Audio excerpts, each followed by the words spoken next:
Hello, welcome to my COVID-19 Diaries. I'm currently living in Ho Chi Minh City, Vietnam. I've been here since November. I came here to spend the winter, but then things got hairy very quickly, and I wasn't able to get a flight back. I did have a flight for March 19th, but I canceled it because I didn't think it was safe to fly. So for the moment, I'm here trying to ride out this event. I'm living in an apartment which is about 50 square meters, and that is the extent of my world right now. Food and water are delivered to me. I can walk downstairs, get a beer, appropriately this brand, and so my life is pretty good, but it can get boring, and I'm trying to keep myself amused and make sure that my mind doesn't start going in areas that would be problematic. So what do? I try to think of things that I enjoyed in happier times, and especially things that I enjoyed when I was a much younger person. Keeping that in mind, today I was reminded of a poem that I read when I was in my 20s. It's by a poet that I'd never heard of until that point, and then because I liked the poem, I did some research on the person, and I want to share. I want to read that poem for you today and talk about the poet. Well, the way I first found this poem is that I was at a garage sale in Minneapolis, and there was this big, thick blue book of Oxford book of poems.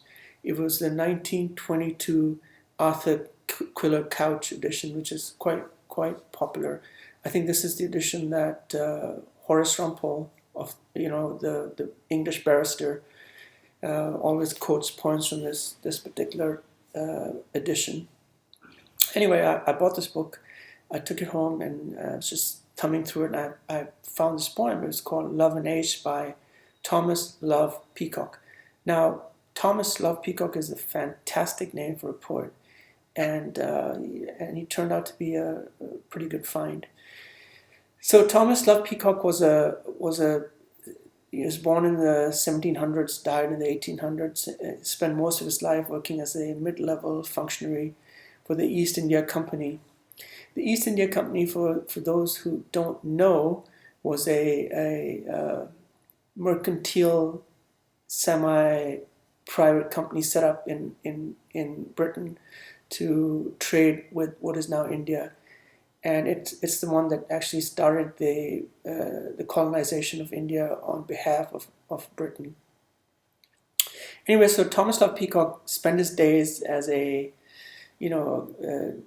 working on the minutiae about colonial organization and structures, and in the evenings he would write, and so it turned out to be, he made a living by working during the day and followed his muse by night. He thought of himself, and in fact he was more of a novelist and a dramatist than a poet. And the interesting thing about the books that he wrote is that most writers that we read would rather want to talk about things or narrate about things that people do to each other or things that happen to people, event-driven type of story writing. But Peacock was different in this way, that his books were more dialogue based. I mean, he was more interested in what people had to say to each other rather than what they did to each other. So it's not unusual for him to have a chapter which was nothing but a single dialogue. Anyway, but the man had a good sense of humor, and I wanna read to you a little poem that he wrote about his time working at India House, where the East India Company was headquartered in London. And so this is a poem. This could pretty much define my day now. Mine by enforced events, his by choice. Or anyway, that's what he'd like us to think. That's how his day went. From 10 to 11, have breakfast for 7. From 11 to noon, think you've come too soon. From 12 to 1, think what's to be done. From 1 to 2, find nothing to do. From 2 to 3, think it will be a very great bore to stay till 4. So that was his day. Some of his books that he's famous for, on 2 come to mind: Melancourt, 1817, and Nightmare Abbey, 1818. These are all satirical novels that he wrote. Satire was his big thing. Anyway, so I want to read to you now this poem, Love and Age. And as a young person, I was a poet. In fact, indeed, I still am a poet. But when I read this poem, you read, or sometimes you read poems that are famous, and you think, God, I wish I'd written that. This is a poem that I feel that I wish I'd written it, even though it's archaic, arcane. The language is old, but I still like it. It's about the love that this man has for a woman that he's known all his life, and it isn't entirely sure if this love is ever returned in the same manner that it is given. And so this man, throughout his life, watches this woman from a distance, and they never intersect or have nothing to do with each other, but yet his love for her is not diminished. So here's Thomas Love Peacock's Love and Age.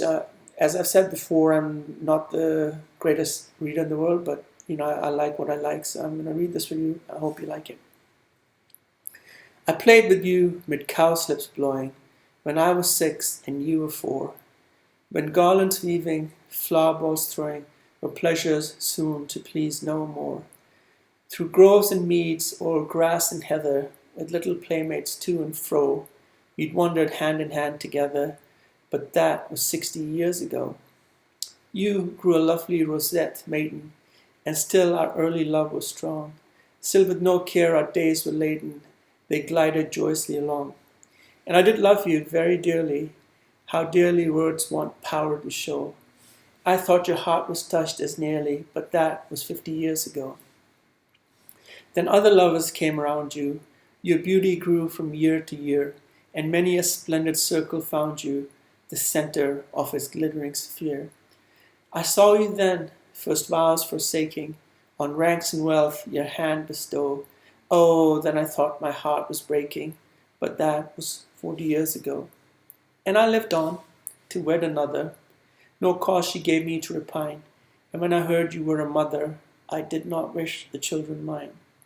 My own young flock, in fair progression, made up a pleasant Christmas row.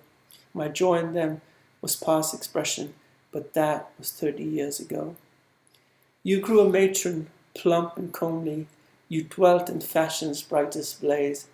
My earthly lot was far more homely, but I too had my festal days.